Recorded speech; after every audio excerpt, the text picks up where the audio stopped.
I mean, these are practice changing, and so really the immediate implications are hopefully that we get the drug available across the world, the globe. It will have dramatic implications for genetic testing in some parts of the world where genetic testing isn't widely adopted at all, much less in frontline. So we're going to have to make decisions about patients' therapy very early now, especially if you're deciding between bevacizumab and not using bevacizumab and holding someone for a PARP inhibitor.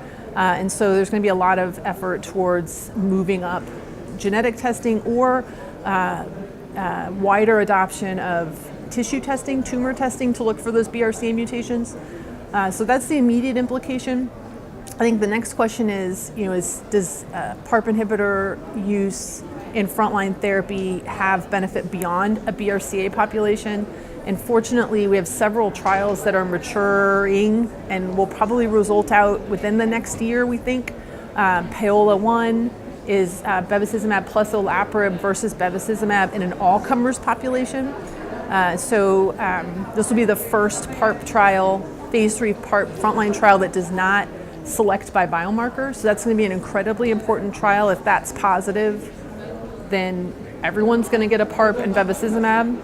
Then the question will be, do the BRCA patients need bevacizumab or do they just need the PARP? I mean, it just adds to all these questions.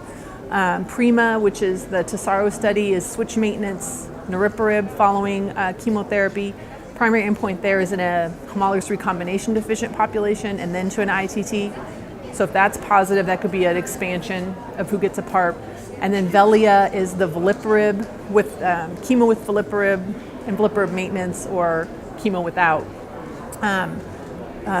which also should result, we think, in the next year. So I think those 3 big phase 3 studies are done, and based on expectations, we think we'll hear results in 19.